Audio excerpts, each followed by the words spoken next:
Hi friends, welcome to house of chicken. இன்றைக்கி நம்ம நான்வெஜ்ஜுக்கே stuff கொடுக்குற மாதிரி ஒரு ரெசிபி பார்க்க போகிறோம். அது என்னென்னா, பலாக்காயை வச்சு ஒரு சுக்கா பண்ண போகிறோம்.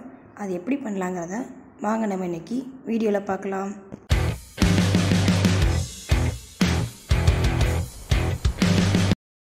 பலாக்காய் சுக்கா பண்ணுறதுக்கு தேவையான பொருட்கள்: மல்லி 2 ஸ்பூன், 1 ஸ்பூன் சோம்பு, 3 வத்தல், 1 ஸ்பூன் சீரகம், 1 ஸ்பூன் மிளகு, 1 ஸ்பூன் முந்திரி பருப்பு, தேவையான அளவு கொத்தமல்லி, 2 மீடியம் சைஸ் பல்லாரி வெங்காயம், காஷ்மீர் மிளகாய்த்தூள் 1 ஸ்பூன், மீடியம் சைஸ் தக்காளி, கருவேப்பிலை.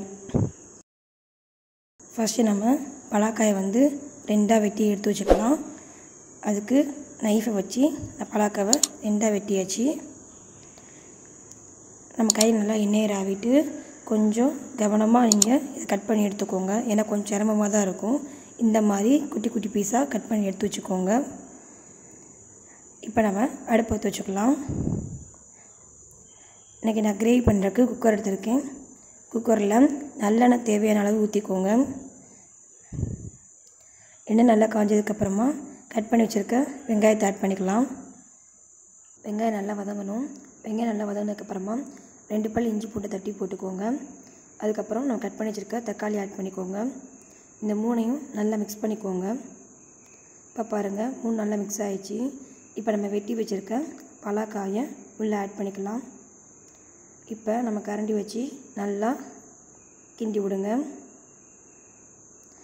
இந்த ஸ்டேஜில் நமக்கு தேவையான அளவு உப்பு ஆட் பண்ணிக்கலாம். இப்போ நம்ம இதை வேக வச்சு எடுக்க போகிறோம். தேவையான தண்ணி ஊற்றி குக்கரில் ஒரு 3 விசில் விட்டிங்கன்னா பலாக்காய் நமக்கு நல்லா வெந்து வந்துடும்.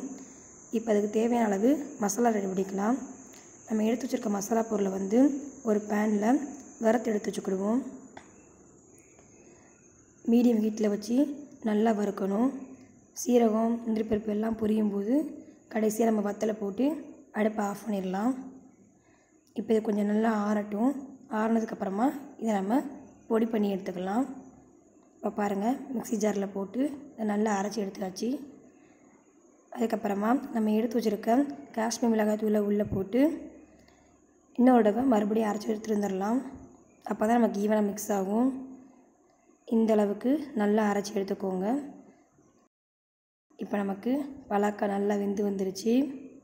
பாருங்கள், இந்த ஸ்டேஜில் நம்ம அரைச்சி வச்சுருக்க மசாலா உள்ளே ஆட் பண்ணிக்கலாம். இப்போ நமக்கு சிம்லே வச்சு நம்ம கொஞ்சம் தண்ணி வத்துற அளவுக்கு கொஞ்சம் கிண்டி விட்டுட்டே வரணும். அப்போ தான் நமக்கு நல்லா கிரேவி இதில் கிடைக்கும். பாருங்கள், ஒரு 5 மினிட்ஸ் சிம்மில் வச்சோடனையும் நமக்கு பலாக்காய் கிரேவி ரெடி ஆகிடுச்சு. ஃப்ளேவருக்காக கொத்தமல்லி ஆட் பண்ணியாச்சு. சுவையான பலாக்காய் சுக்கா தயாராகிடுச்சு.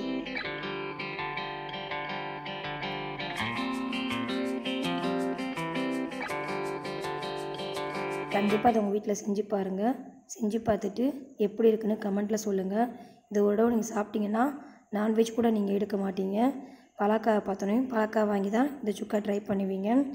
இது எப்படி இருக்குன்னு செஞ்சு பார்த்துட்டு மறக்காமல் கமெண்ட்டில் சொல்லுங்கள். நம்ம சேனலை லைக் பண்ணுங்கள், ஷேர் பண்ணுங்கள், சப்ஸ்கிரைப் பண்ணுங்கள். Thank you friends.